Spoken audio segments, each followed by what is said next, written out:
D'un choc, on a beau essayer de s'y préparer, croire qu'il va se prélasser complètement et quelque sorte disparaître dans le décor et ne plus jamais être revu. Pendant des années, le prince Édouard est resté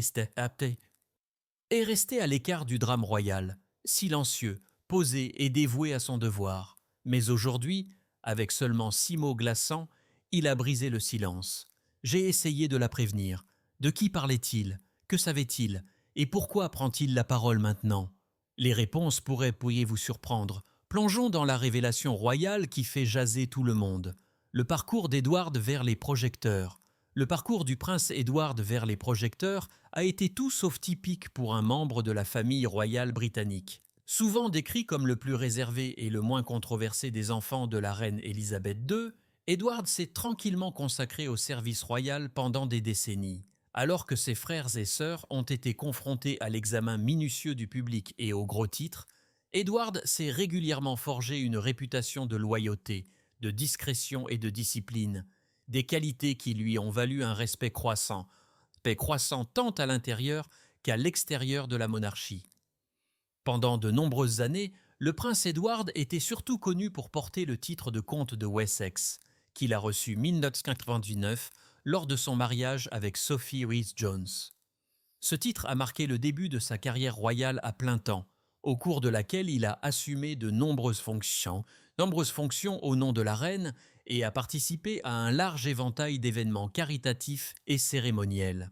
Contrairement à d'autres membres de la famille royale qui se sont parfois retrouvés au centre de drames, Édouard a maintenu une présence constante dans les coulisses. Il s'est concentré sur les contributions pratiques plutôt que sur la publicité personnelle, laissant son travail parler de lui-même.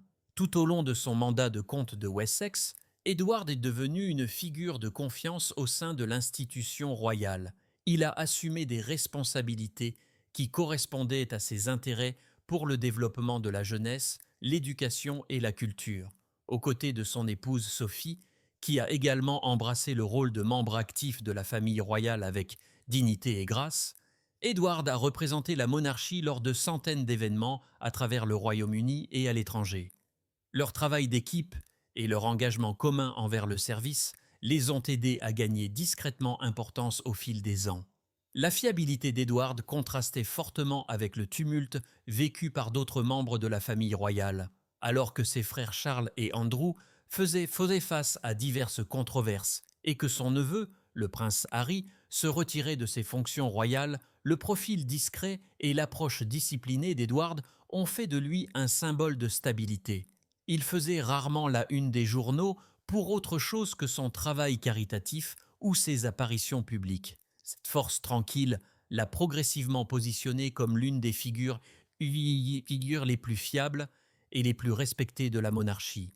Les projecteurs ont trouvé Édouard d'une manière nouvelle et puissante, mars 2023, lorsqu'il a officiellement reçu le titre de duc d'Édimbourg. L'ascension d'Édouard vers une plus grande visibilité n'est pas le résultat de gestes dramatiques ou de controverses, mais de patience, de devoir et d'un profond sens des responsabilités. Édouard s'est récemment retrouvé sous les feux de la rampe lorsqu'il a publié un avertissement subtil mais puissant qui a surpris tout le monde. Examinons ce qu'il a dit et pourquoi son message a suscité tant de curiosité et de spéculation. Un avertissement énigmatique. L'un des moments les plus frappants et les plus émouvants des récentes réflexions du prince Édouard est survenu lorsqu'il aurait dit « J'ai essayé de la prévenir ». La déclaration était brève mais puissante, suscitant la curiosité du public et les spéculations des médias. Cette rare expression de frustration ou d'inquiétude de la part d'un membre de la famille royale connu pour sa nature posée et privée est rapidement devenu le centre d'attention. Cela a marqué un tournant dans la façon dont les gens percevaient Édouard, non seulement comme un serviteur royal loyal, mais aussi comme quelqu'un qui avait observé et vécu tranquillement les luttes internes de la monarchie. La question la plus importante à la suite de cette citation était simple mais profonde. Qui est-elle? L'ambiguïté a suscité des spéculations généralisées. Beaucoup pensent qu'Édouard faisait peut-être référence à Meghan Markle, la duchesse de Sussex. Depuis son entrée dans la famille royale, Meghan a parlé ouvertement des difficultés qu'elle a rencontrées pour s'adapter à la vie royale. Certains observateurs de la famille royale pensent qu'Edward, ayant été témoin des défis auxquels d'autres ont été confrontés au fil des ans, a peut-être essayé de lui offrir des conseils ou un soutien qui n'ont pas été pris compte. Si cela est vrai, ces mots pourraient être interprétés comme un signe de regret que son avertissement n'ait pas été pris au sérieux, voire pas accueilli favorablement. Cependant, la déclaration pourrait également être interprétée plus largement. Elle ne s'adressait peut-être pas à une seule personne, mais plutôt à tout nouveau venu dans la vie royale qui pourrait sous-estimer la pression, l'examen minutieux et les sacrifices qui accompagnent cette position. Édouard a passé décennies à se frayer un chemin dans les attentes royales et il comprend le poids du devoir que les nouveaux membres Bassemis doivent assumer. Son observation et sa réflexion discrète peuvent d'abord découler du fait qu'il a vu plusieurs personnes lutter pour s'adapter malgré ses efforts et pour les guider ou les soutenir dans les coulisses. Le lien du prince Édouard avec les femmes de la famille royale dans sa vie est une autre couche importante dans ce contexte. Il était extrêmement proche de la reine Élisabeth II et lui a toujours exprimé une profonde loyauté. Tant que plus jeune fils de la reine, il a passé plus de temps personnel avec elle dans ces dernières années et a été chargé d'importantes fonctions cérémonielles. Son dévouement à son héritage reste une force directrice dans la façon dont il aborde ses responsabilités royales. Pour Édouard, il a dû être douloureux de voir la famille faire face à des fractures internes, particulier pendant les dernières années du règne de la reine.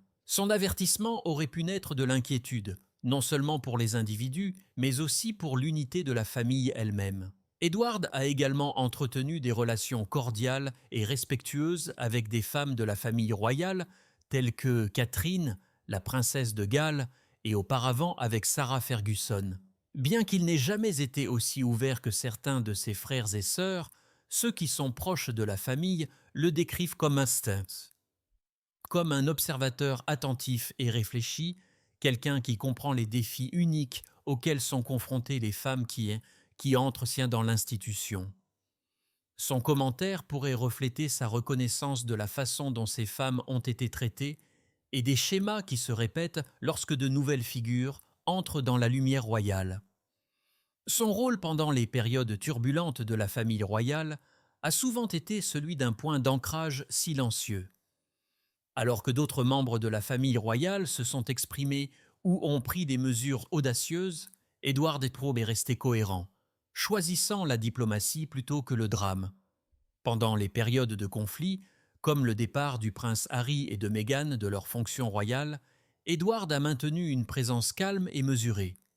Il n'a pas critiqué publiquement ni pris parti, ce qui ajoute encore au poids de son avertissement silencieux. Lorsqu'une personne qui s'exprime rarement choisit de partager ne serait-ce qu'un soupçon d'inquiétude, cela a un poids considérable. Examinons maintenant les aspects les plus révélateurs de la personnalité d'Édouard et comment son approche calme et mesurée le distingue des autres membres de la famille royale, tant dans le style que dans le fond. Le style d'Édouard et sa réponse aux retombées royales. Le prince Édouard est depuis longtemps considéré comme l'un des membres les plus posés et les plus équilibrés de la famille royale britannique, surtout si on le compare à certains de ses proches, plus expressifs et plus émotifs. Alors que le prince Harry a parlé ouvertement de ses difficultés au sein de l'institution royale et que le prince William a pris des positions publiques les fermes sur les questions familiales, Édouard est resté cohérent dans son approche diplomatique et calme. Sa réponse au moment de retombées royales, particulier pendant les périodes de tension et de transition, a révélé la profondeur de son intelligence émotionnelle et son engagement envers l'unité. Lorsque le prince Harry et Meghan Markle se sont retirés de leurs fonctions royales, cela a créé une importante rupture au sein de la famille. La situation s'est déroulée publiquement avec des entrevues et des déclarations qui ont mis les affaires internes sous les feux de la rampe mondiale. Tout au long de cette période, Édouard est resté remarquablement silencieux, non pas par indifférence, mais probablement parce qu'il croyait que certaines questions étaient mieux traitées privées et avec soin. Contrairement à d'autres membres de la famille qui ont fait des références subtiles ou directes au conflit, Édouard a choisi une voie différente. Il n'a pas critiqué et il n'a pas défendu. Il a simplement choisi de rester les pieds sur terre. Dans les entrevues où on l'interrogeait sur ses tensions familiales, particulier après le décès de la reine Élisabeth II, le calme d'Édouard s'est démarqué. Son ton reflétait non seulement le respect qu'il portait à sa défunte mère, mais aussi un désir évident d'éviter d'attiser davantage la division. Interrogé sur la rupture court, Édouard a répondu que les gens avaient besoin de temps et d'espace. Cette réponse brève mais significative disait long. Elle témoignait d'un niveau de conscience émotionnelle, suggérant qu'il comprenait la douleur impliquée, mais qu'il préférait offrir de la patience plutôt que de porter un jugement. Cette approche du conflit contraste avec le style plus réactif observé chez d'autres membres de la famille royale. Les révélations publiques du prince Harry, bien que personnelles et sincères, ont été accompagnées de critiques à l'égard de l'institution. Le prince William, tant qu'héritier du trône, a parfois réagi de manière plus affirmée pour défendre la couronne. Édouard, quant à lui, a assumé le rôle de médiateur silencieux. Son silence n'est pas passif, mais intentionnel, permettant aux autres de parler pendant qu'il maintient la stabilité dans les coulisses. Les commentateurs ont salué Édouard pour son attitude mature et équilibrée. Les experts et les journalistes de la famille royale ont noté qu'il incarnait un sens du devoir sans chercher l'attention ou la reconnaissance. Sa façon de gérer les retombées, ne confrontant ni évitant lui, a valu l'admiration tant que personne qui valorise l'harmonie familiale au-dessus des récits personnels. Cette perspective est particulièrement importante pendant les périodes où l'image et l'unité de la famille royale sont soumises à un examen public intense. L'intelligence émotionnelle d'Édouard a également été visible dans la façon dont il soutient les autres membres de la famille. Lui et son épouse Sophie ont souvent été considérés comme des figures de confiance au sein de la monarchie. Leur volonté d'assumer des rôles plus publics après le décès de la reine et pendant la transition du roi Charles reflète non seulement leur loyauté, mais aussi une compréhension profonde de ce dont l'institution a besoin ce moment. Leur présence lors d'événements clés a apporté un sentiment de continuité et de calme, renforçant la réputation d'Édouard tant que personne fiable. Il s'est maintenant vu confier l'un des rôles les plus significatifs de la monarchie, celui de duc d'Édimbourg. Examinons de plus près la façon dont le prince Édouard assume cette responsabilité majeure et fait progresser un héritage puissant, ce que signifie être duc d'Édimbourg. Lorsqu'Édouard a officiellement reçu le titre mars 2023, cela a marqué à la fois une transmission symbolique du flambeau et la reconnaissance de sa loyauté inébranlable et de ses décennies de dévouement silencieux à la monarchie. Le titre de duc d'Édimbourg a longtemps représenté plus qu'un rang. Sous le règne du prince Philippe, il est devenu associé à un service avant-gardiste, à l'autonomisation des jeunes et à une portée mondiale, grande partie grâce à la création et à l'expansion du programme de prix du duc d'Édimbourg. Pour Édouard, hériter du titre signifiait s'inscrire dans cet héritage, non seulement nom, mais aussi but. Il avait déjà passé des années à défendre le prix et à travailler étroite collaboration avec la Fondation, ce qui a fait de la transition une transition naturelle et significative. Le parcours d'Édouard pour devenir duc n'a pas été immédiat. Bien que le prince Philippe et la reine Élisabeth II aient exprimé le souhait qu'Édouard finisse par assumer le titre, il a fallu de nombreuses années pour que cette vision se réalise. Pendant longtemps, Édouard a servi sous le titre de comte de Wessex, période pendant laquelle il a tranquillement bâti une base solide de service et d'engagement public. Son approche cohérente et disciplinée a contribué à consolider sa réputation de membre fiable et non controversé de la famille royale. Contrairement à d'autres, qui se sont souvent retrouvés au centre de l'attention, Édouard s'est concentré sur le devoir, pas sur le drame.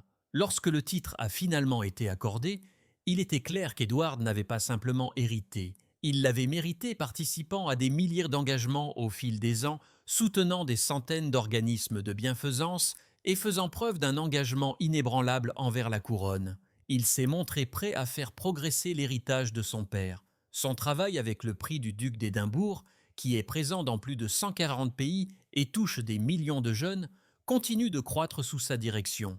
Édouard est fier d'honorer la vision du prince Philippe. Dans ses entrevues et ses discours, il a exprimé un profond respect pour les valeurs que son père a défendues, la résilience, la discipline et le service.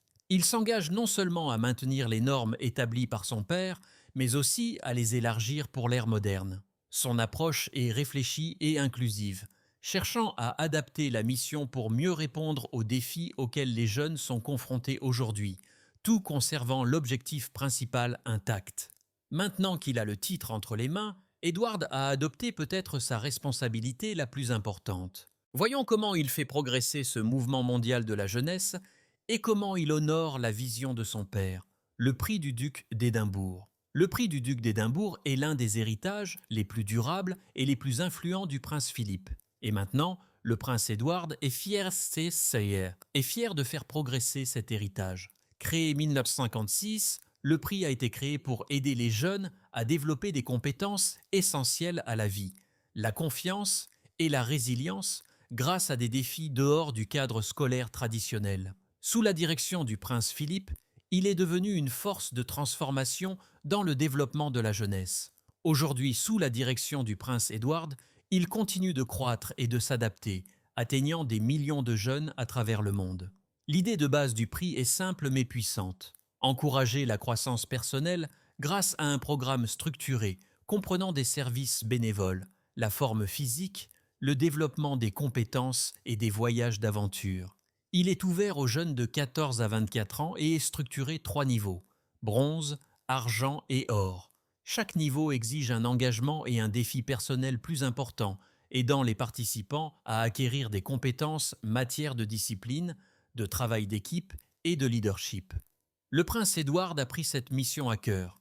Tant que duc d'Édimbourg actuel, il s'est donné pour mission personnelle non seulement de préserver l'intégrité du prix, mais aussi d'étendre son impact mondial. Il a beaucoup voyagé pour promouvoir le programme, assistant à des cérémonies, visitant des écoles et rencontrant de jeunes participants dans plus de 40 pays. Que ce soit au Canada, au Ghana, Australie ou Arménie, la présence d'Édouard renforce la portée internationale du programme et l'engagement de la famille royale à responsabiliser la prochaine génération. L'un des exemples les plus touchants de l'impact du programme est celui de Christina Ayanian, une étudiante arméno-américaine. Elle a partagé publiquement comment sa participation au prix du duc d'Édimbourg l'a aidée à acquérir de la confiance, une expérience de leadership et un nouveau sens du but. Grâce au programme, elle a développé des compétences qu'elle dit ne pas avoir apprises dans une salle de classe traditionnelle. Des leçons de persévérance, de service et de découverte de soi. L'histoire de Christina n'est qu'une parmi des millions d'autres. Pourtant, elle reflète la valeur universelle du prix aidant les jeunes à réaliser leur potentiel. Aujourd'hui, le prix du duc d'Édimbourg est présent dans 144 pays et compte plus de 3,25 millions de participants actifs. Sa portée s'étend sur les continents, les cultures et les communautés, unissant les jeunes autour d'un objectif commun de croissance et de réussite. Mais même avec son dévouement à la jeunesse et au service, le prince Édouard a fait face à un rare moment de réaction négative lors de l'une de ses visites internationales, la controverse des commentaires Australie. Lors de l'une de ses nombreuses visites pour promouvoir le prix du duc d'Édimbourg, le prince Édouard a fait un commentaire Australie qui a suscité une réaction négative inattendue et a alimenté le débat public. S'exprimant sur le développement de la jeunesse et l'importance de permettre aux jeunes de grandir grâce à l'expérience, Édouard a déclaré « Nous devons les laisser échouer ». Bien qu'il s'agisse d'une réflexion sur l'importance accordée par le programme à la résilience et aux défis, le commentaire a été perçu par certains comme dur, voire méprisant. Les critiques ont fait valoir que les paroles d'Édouard semblaient en déconnecter des pressions modernes auxquelles les jeunes sont confrontés. Dans un monde où la santé mentale, le stress académique et les défis sociaux sont des préoccupations constantes, l'idée de les laisser échouer a touché une corde sensible. Les médias et les commentateurs se sont demandé si un membre de la famille royale, élevé dans un milieu privilégié et protégé, pouvait pleinement comprendre ce que signifie l'échec pour un adolescent moyen confronté aux difficultés de la vie réelle. La controverse s'est amplifié non pas raison d'une mauvaise intention, mais parce que le libellé laissait trop de place à l'interprétation. Cependant, Édouard a clarifié plus tard sa signification et le contexte a contribué à modifier le récit. Il a expliqué que le but de son commentaire n'était pas de préconiser la négligence ou le manque de soutien, mais plutôt de souligner la valeur de l'apprentissage par l'expérience. Il a souligné que le prix du duc d'Édimbourg vise à mettre les jeunes au défi, et non à les protéger de toutes les difficultés. De la vie d'Édouard, faire face à des revers, apprendre à se rétablir et continuer à avancer sont des étapes essentielles pour bâtir une véritable confiance et une véritable force. Fort de cette philosophie qui guide son travail et d'une vie de service silencieux derrière lui, Édouard se retrouve aujourd'hui dans une position unique au sein de la famille royale. Examinons son rôle d'héritage au sein de la famille et ce que tout cela signifie pour l'avenir de la monarchie.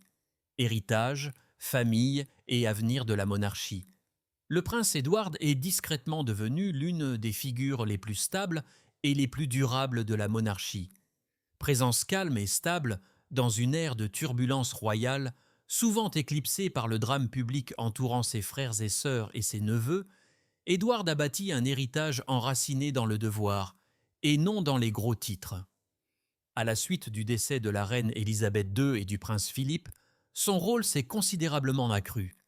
Alors que d'autres se sont retirés ou ont fait l'objet d'un examen minutieux, Édouard a pris le relais, assumant les responsabilités autrefois exercées par son père et remplissant des fonctions attendues depuis longtemps avec une grâce tranquille. Avec son épouse Sophie, duchesse d'Édimbourg, Édouard a montré que le service peut être puissant même lorsqu'il n'est pas bruyant. Le dévouement du couple aux causes caritatives, à la représentation internationale et au développement de la jeunesse grâce au prix du duc d'Édimbourg reflète une version de la monarchie ancrée dans un but précis. Ils sont devenus des piliers de soutien pour le roi Charles III et une force stabilisatrice au sein de la famille royale. Le style d'Édouard se définit par la retenue et l'intelligence émotionnelle. Il parle rarement, mais quand il le fait, ses paroles ont du poids. Son commentaire énigmatique « J'ai essayé de la prévenir » est un exemple frappant. Bien que le sens exact reste incertain, il révèle le fardeau de la sagesse détenue par quelqu'un qui a tranquillement été témoin d'années de lutte interne. Plutôt que d'affronter le chaos par le bruit, Édouard dirige avec grâce.